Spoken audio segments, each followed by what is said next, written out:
Good morning, Dallas, New York City, Washington, D.C., and Philadelphia. Welcome to another edition of Geography, History, and the Urban Riches. I'm Barbara Moses, your facilitator today, and I'm really happy to be here. I'm excited about our program today, and I'm going to tell you about that in a few moments. First, I'd like to say hello to a few people I've met during the course of this week. Mrs. Newick at the Spruance School told me that Spruance is watching and is very excited about the program. And then I met Kenneth Bronson on Saturday, who came up to me and introduced himself and said that he was also watching, he and his classmates at the Bache Martin School. So good morning, you two. And I'd like to thank Natalie Severa from the Taggart School, who called in after we were off the air on Friday to give the answers to the focus questions. Thanks a lot, Natalie. We appreciate that. This morning, we're going to have our weather from the McCall School. Good morning, McCall. Hello, my name is Khalifa Dancy, and the weather today is 65 degrees and sunny and fair. Thank you, Khalifa. We have a wonderful day in Philadelphia today, probably our second real nice spring day. Thanks so much, Khalifa from the McCall School. We appreciate that. Today we're going to visit the University Museum of Archaeological and Anthropological Study, and our guest is Mrs. Jillian Wakely, who is the Director of Education at the Museum, and we're real excited about having Jillian with us this morning.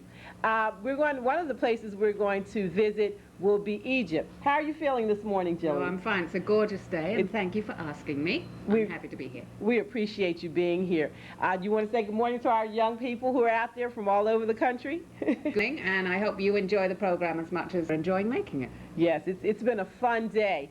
One of the places we're going to visit today is Egypt. And I just want to give you some of the, talking about 5 themes, some of the absolute locations and relative locations of Egypt, and talk a little bit about Egypt, and then we're going to go visit the museum.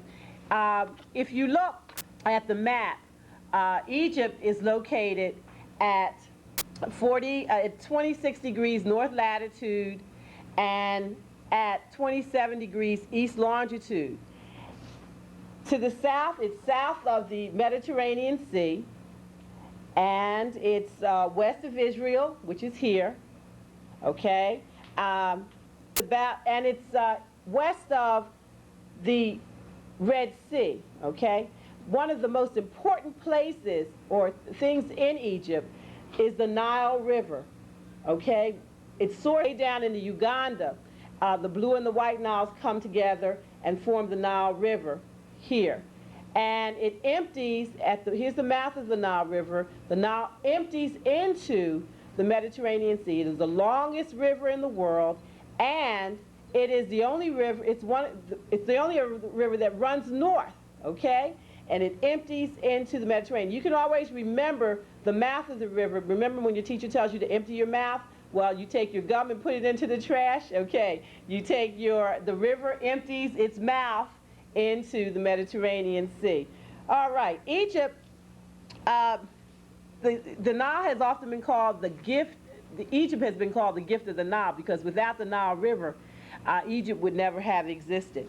Out of Egypt, we get our pyramids and Sphinx and people, some of our first library, the use of paper. It's one of the earliest civilizations, and it is in Africa. Sometimes you'll hear it referred to, the area referred to as the Near East or the Middle East. Neither of those are geographical terms, really. It's either North Africa or Southwest Asia when you speak of Israel or Iran or Iraq, okay? All right, let's go to the visit with Mrs. Wakely at the University Museum. We have a focus question for you, too. Let me give you the focus questions. I'm sorry. In this first part, who wore makeup in Egypt and why? And what were hieroglyphics? And what did they tell us? Okay. Welcome to the University Museum of Archaeology and Anthropology. We're located here on the campus of the University of Pennsylvania, and I'm talking to you from the Egyptian Gallery. Now, behind me you'll see a wonderful collection of ancient Egyptian objects. This museum is famous all over the world. If you come and visit the University Museum, you can see about 1 million objects on display here. We have collections covering almost every culture you can imagine, and our Egyptian collection is famous throughout the world. And we're also famous for another reason. Most of the objects you will see here were actually excavated by archaeologists from this museum. And I'm standing right next to one of the, probably one of the most famous objects in this museum. This is a sphinx, and it was carved about 3,000 years ago out of one solid block of stone, and it was just carved with stone tools. It weighs about 12.5 tons. As you can see, the face is probably in a little worse condition than the rest of the body because of sandstorms that blew against the face for 3,000 years, but on the whole, it's in pretty good shape. Now, not everything we excavate is this big or this exotic. Right here, I have something else from about the same period. This is about 3,000 years old. It's an ancient Egyptian eye makeup jar. Now, it's carved again out of one piece of stone, and right at the bottom there's what looks like a lump of dirt, but it's actually a lump of ancient eye makeup. People in the ancient world were really not that different from you and I. They like to wear eye makeup too. This, in fact, was found in a tomb, and it was probably in the tomb of an ancient Egyptian nobleman. And it was a man. The ancient Egyptians lived in a very hot, sunny country. They didn't have sunglasses, so they used to paint heavy black eye makeup around their eyes, the men and the women, in order to reflect the dazzle of the sun, just like football players and baseball players do today. Now, you'll see all over these objects hieroglyphics, ancient writing. Now, that makes it a little easier for scholars today to read about how people lived, because scholars have deciphered hieroglyphics. Sometimes a culture has a language which scholars have not yet deciphered, and so we have to look to the objects that we excavate to tell us about the way people lived in ancient times. And right now we're going to go to another room, and we're going to talk about the way that some of those objects are excavated and what those objects tell us about the cultures. The kind of objects that archaeologists used to dig for was this kind of thing. This is a reproduction of the gold mask of the ancient Greek king Agamemnon. At least that's what the archaeologist thought when he excavated it. That was over 120 years ago. His name was Heinrich Schliemann. He thought this was the mask of an ancient Greek king. We know from our scientific techniques today that it was probably 400 years before the time when Agamemnon ruled ancient Greece. Now today, the archaeologist is much more of a scientific detective. All the objects that you see are clues, and those clues go towards building up a picture of the way people lived in the ancient world. And behind me here, you can see a model of an excavation with all the layers shown very clearly. Normally the layers aren't quite this straight, they aren't this simple, but it gives you a good idea of what it might have looked like. Imagine this dig about 70 feet high. This comes from the Near East, and it's called a tell. And a tell is an Arabic word for a hill, but it's a special kind of hill. You know how people choose to live on one spot for a long time? I mean, your parents probably chose to live where they live because the school district was good, there were good shops nearby, something like that. Well, ancient peoples did the same thing. And sometimes they'd live on the same area for thousands of years. And this, in fact, this probably took over 1,000 years to build up. And in ancient times, there were no trash collections.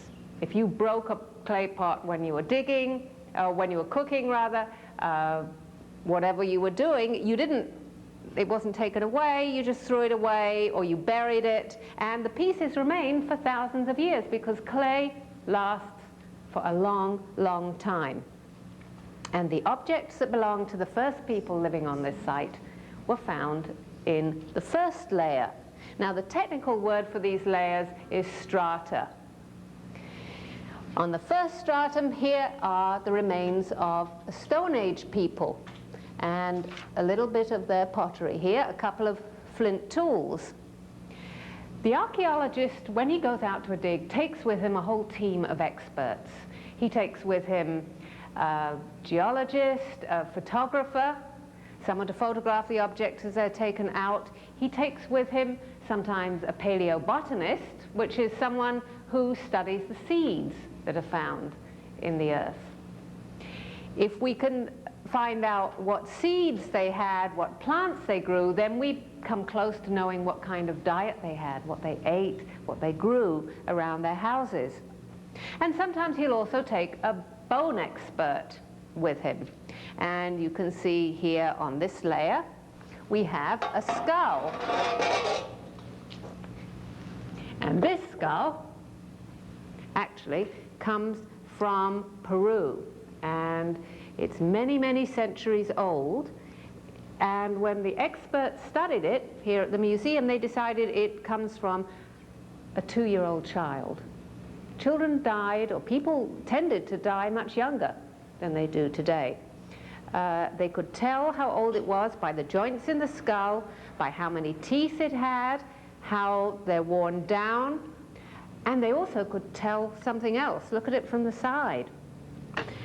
It was the Incans thought it was very beautiful if you had a long, elegant, tapered skull. And the way this was achieved was when the baby was very young and the skull was not quite joined together, they would put boards, they would strap boards around the skull, and the skull would grow very long. So this child was going to grow up and be very beautiful had she grown up. And she would have fitted the ancient Peruvian idea of beauty.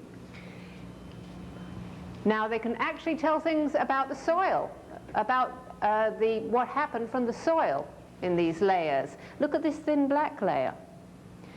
This was probably when a neighboring tribe, an enemy of the village, came in and burned the village down. And all that was left was a thin layer of burned soil, some burned pottery, and probably a few charred bricks too.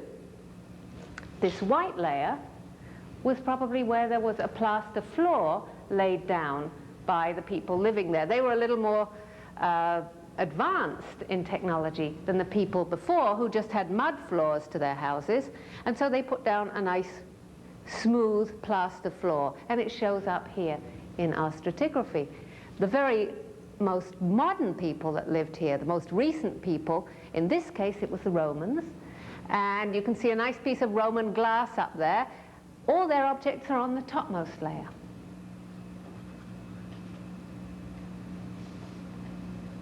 Okay, wasn't that interesting?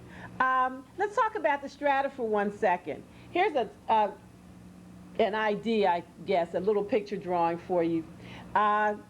If we looked at the strata, if this was us living here on the top of a mountain today, as we would go down, the farther we'd go down, the more we could excavate or dig up the remains or the artifacts from past years. So as we go down, the time gets later. We have 100 years, could be 100 years here, could be 500 years there, and 1,000 years here, okay? And that would be strata.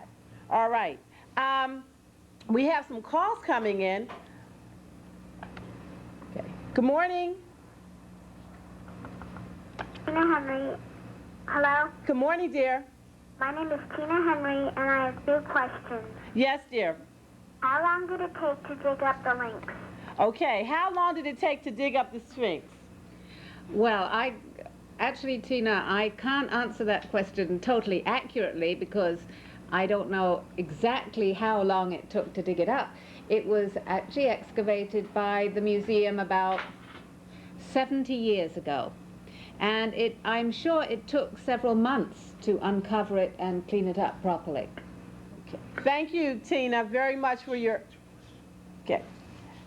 We have another question from Shawmount School.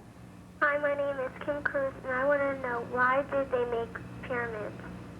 Well, the Egyptians built pyramids for a very special reason. They are tombs for their pharaohs, for their kings, for the most powerful people in the ancient world at that time. All right. Thank you very much, Shawmount, for your questions.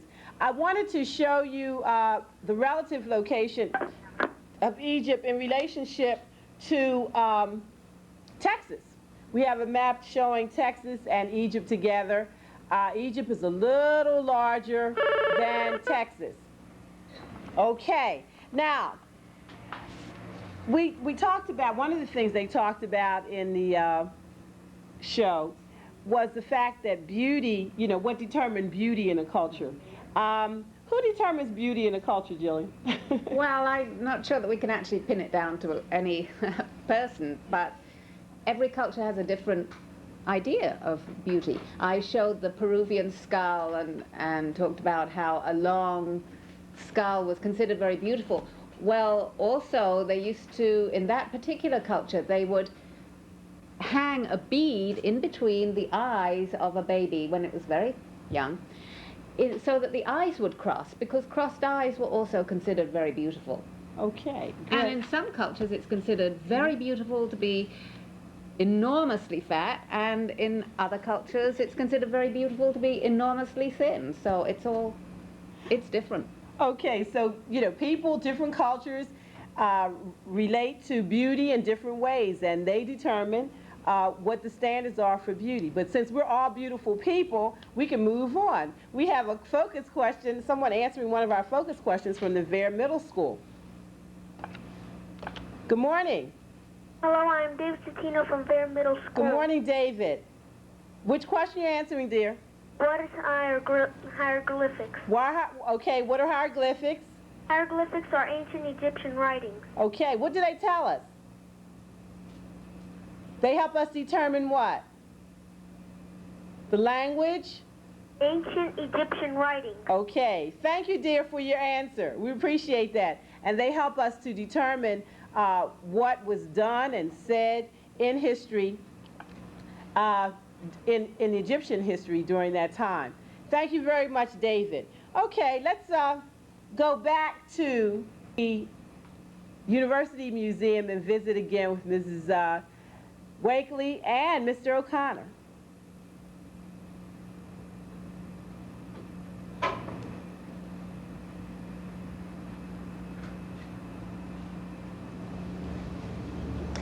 Now, it depends, of course, on what climate is in the country where you're excavating as to what you're going to find. Now, remember, I'm showing you these different examples, but they're all from different cultures. You certainly wouldn't find all these in the same dig. This one, for example, is from ancient Greece. It's a bronze buckle, a harness buckle. It's made of a mixture of copper and tin. The copper gives it this sort of greenish color. That's because of the chemical activity in the soil, and it's been buried in the soil for about over 2,000 years. But what's not here, because of the climate, is the leather harness, and of course the horse it originally belonged to. They've disintegrated centuries ago and just left the metal part. For the most part, what we find in these excavations are things like pottery and stone.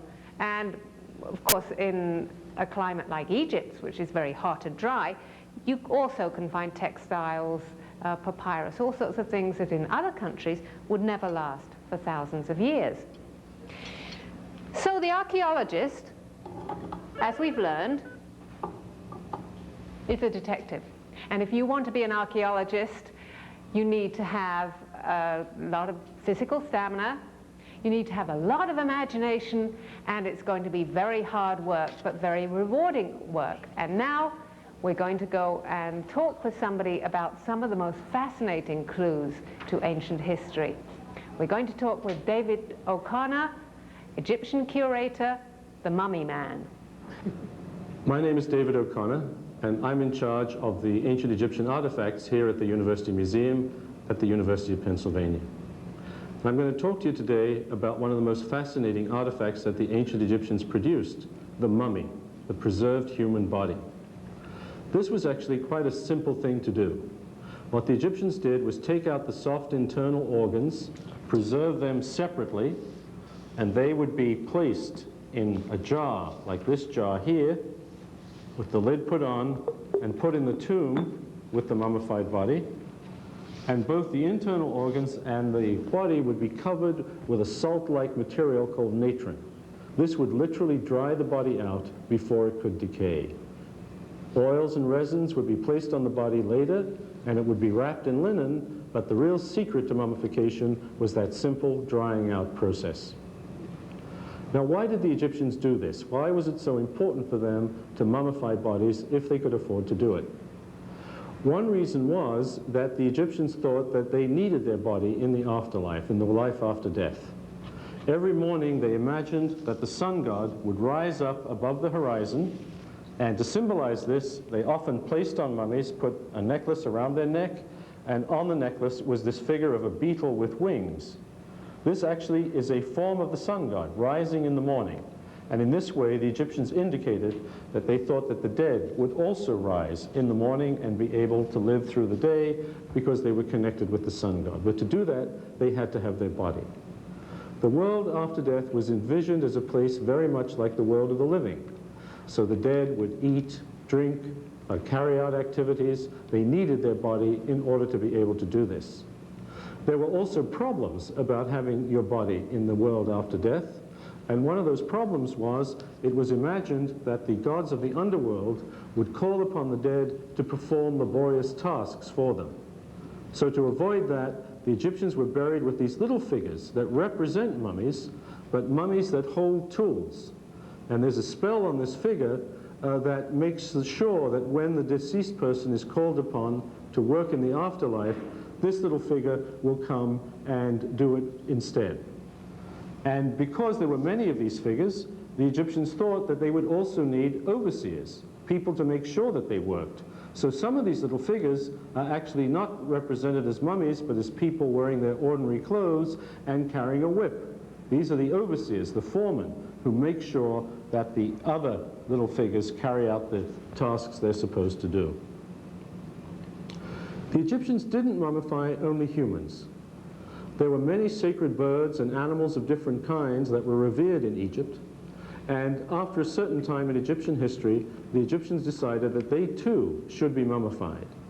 And so each of these sacred birds or animals, and they could be crocodiles, various kinds of jackals, or birds like the falcon, each one of these, after it died, was ceremonially mummified, carefully wrapped in linen, and the linen was often applied in such a way that you could still recognize the form of the creature that was wrapped up inside. I think you can see that this is actually a little hawk with its wings pulled down at its side, wrapped around in linen, but you can still make out the shape of the hawk's head in the wrapping, and they actually painted a little beak and two eyes on it so that you would be in no doubt at all. And these mummified animals would be buried in cemeteries just like humans, and many of these cemeteries have been discovered by archaeologists working in Egypt. So mummification, making mummies, was a very important thing to the ancient Egyptians. Not all Egyptians could afford to do it. It was something that only royalty, the nobility, and the middle class could afford. So most Egyptians were not mummifying. But they thought that by prayer and ritual, they could gain the same results as those Egyptians who were lucky enough to be mummified. We thank Dr. O'Connor and Ms. Wakely for their presentations this morning. We want to remind you to call in. The phone number is 1-800-927-0671. Wait for the dial tone, then dial 02, okay? Call in with your answers. We have a call coming in from the Shawmont School. Good morning. Good morning. My name is Nia Green, and the answer to the first focus question is men and women wore makeup because they didn't have sunglasses and they wore it to keep the sun off their eyes. Very good, Mia. Mia called in with the answer to the first question, first focus question from section 1 on who wore makeup. Yes, both men and women wore makeup, as Ms. Wakely explained to us, because of the climate in which they lived and direct rays of the sun, and they didn't have sunglasses. They needed to deflect the rays of the sun, so they wore dark eyeliner, okay, under their eyes and over their lids, okay? We have some other calls coming in, but we're going to ask Mrs. Wakely one question relative to the Egyptians and why they wanted to preserve their bodies. I think it was relatively explained, or explained very well in the video, but you want to put some emphasis on why they... It was very important to the Egyptians because they really believed that there was an afterlife, but in that afterlife they were going to have to take the actual bodies they had on this earth with them. So they needed to preserve the body. And because of that, they took out all the internal organs, and they also took out the brain. Okay. And they took the brain out through the nose because they didn't want to carve a big hole in the head. Because you wouldn't look so good in the next world with a hole in your head. Very good. Do we have, we talk about the movement of ideas as a part of our themes in geography, the idea of preserving the bodies, we continue to do that even today in many religions or many cultures. People still preserve their bodies and bury their bodies in hopes of an afterlife. So that tradition continues. We have another call coming in from Philadelphia. Good morning. Good morning. Okay, we'll try to get that call back for you. I wanted to just talk to you a little bit about Africa, the continent of Africa, where Egypt is located, okay? Egypt is located in the northeast section on the continent of Africa, right here. It's bordered to its west by Libya, to the south by the Sudan, and we have the Red Sea again in the Mediterranean Sea. This is the area also of the Suez Canal today, all right, in the area of Egypt. The official name of Egypt today is the Arab Republic of Egypt, okay? We have a call coming in from Philadelphia. Please hold, okay? Good morning. My name is Aaliyah Burton, and I have a question. Yes, Aaliyah. Was the Sphinx later known as a god? Okay, we'll answer your questions off the air. I understand we have to go now. Time has gone very quickly. Okay, we can answer the question? All right. Were the Sphinx, what, dear? Was the Sphinx later known as a god? Were they later known as gods, as the gods? No, the Sphinx was actually the head of a pharaoh, a king, or sometimes a queen, and the body of a lion, usually. Of course, the pharaoh was thought of as a god on earth, so at the time, it was really a statue of the ruling monarch. Great. Thank you so much, Jillian, for being with us this morning. We appreciate your time and efforts. We hope you have a great weekend, and Philadelphia is going on their Easter vacation. Have a good one. Well,